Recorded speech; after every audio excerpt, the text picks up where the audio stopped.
चिरां जिल्ला बिजिनिनि सिङाव थानाय सुबाइजार गुदि बाथौ गौथुमा दिनै गोथार मंगलबार बारायखौ लानानै बाथौ गायसननाय हाबाफारि लायो। बे बाथौ गायसननाय हाबाफारियावनो जिल्ला बाथौ गौथुमनि मानगोनां मेम्बार समबार ब्रह्म बिथाङा बेखेवना होयो।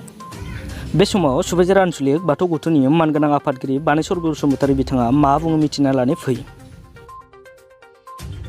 सुबाइजार गुदि बाथौ आनसलिकनि आं आफादगिरि जानानै जोंनि बे सुबाइजार आनसलिकनि गुदि बाथौ धोरोमनि माखासे जोंनि फोरबो फुरुसखौनिफ्राय जुग जुगामे जोङो सिबिबोदोंमोन।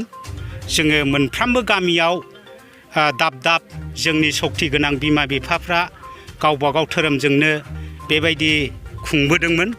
दिनै बे दानि गोनोखो मुगायाव दानि जेनेरेसननि रोंगौथि बिमा माइनाव आरो लाइमोन इउथनि आरो गागि आफादनि दिनै नाजानायाव मिरुनिफ्राय जिल्लासिम जोङो दिनै बे सुबाइजारा जोङो खस्थ' भग खालामनानै जोङो 2019निफ्राय 2021सिम जों दिनै आगान सुरबोबाय।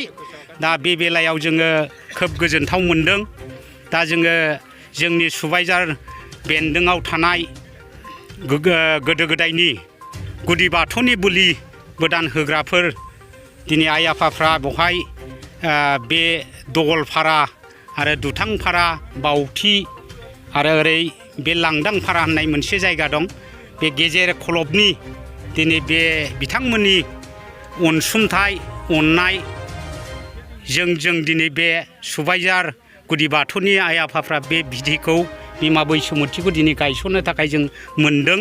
दिनै आफा बाथौ बोराइ मंगलबारनि जोनोम तिथिखौ लानानै जों दिनै बिमा देवस्रिनि आफा जानागुरुनि गोहो बोलो लानानै जोंनि बे सानसुमै गोरों धोरोमगुरु धोरोमसुला बिमा माइनावफोरनि गोहो बोलो लानानै जों दिनै बे हाबाफारिखौ मावफुंदों।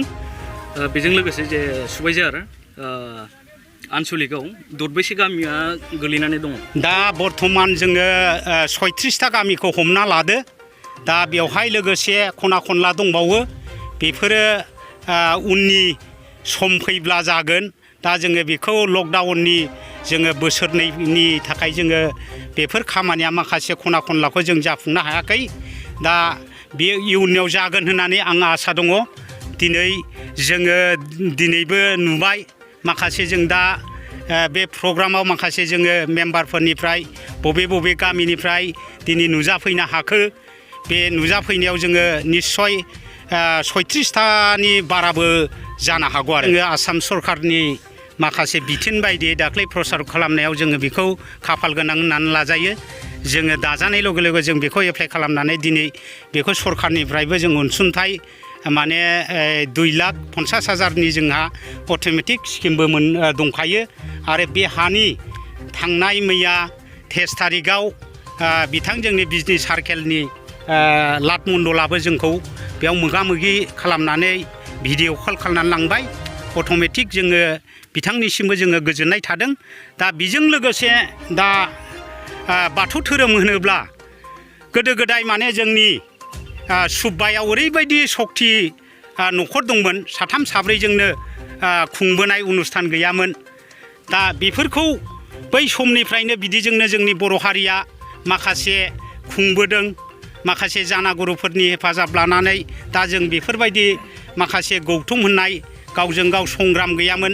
नैबे मुगायाव दा मोनफ्रोमबो जाथि गस्थिनि माखासे बादायलायनाय मुगाजों जोंनि गोदो गोदाय थाखादोंब्लाबो दा जोङो बेफोरबायदि संग्रामखौ दिनै जानो साखाफारा खानांदों। जेरै नोङो हमना लादो मिरु गुदि बाथौनिफ्रायनो दिनै जिल्लासिम, जिल्लानिफ्राय दालाइसा आनसलिक। दा बे आनसलिक हिसाबै जोङो दिनै थांना थानोब्ला जोङो मा धोरोम आसार खान्थिजों लोब्बा थानानै मा आयदायाव जोङो बाहागो लानांगौ। दा जों बेफोरखौनो नै दिनैनि बे सेमिनार बायदिजों जोङो बेखौ मोनसेनि उनाव मोनसे आफादखौ जोङो गायसनना लागोन। आरो लोगोसे जोङो माखासे मावलांनांगौ जोंनि धोरोम आसार खान्थिखौ लाखिनोब्ला जानागुरुफोरनि माखासे बिबाना माबायदि जानांगौ, न'खर माइनावफ्रा माबायदि धोरोम आसार खान्थिखौ न'खराव सिबिनांगौ बेफोरनि आलासना जागोन। सुबाइजार आनसलिक गुदि बाथौनि जोंनि सुबाइजार आनसलिकनि आन्दाराव थानाय 35टा गामिनि मानसि बिथांमोनखौ मेम्बार बिथांमोनखौ आङो नैबे दिनै बड'लेण्ड बुब्लिनि गेजेरजोंनो आं खावलायनो सानो जोंनि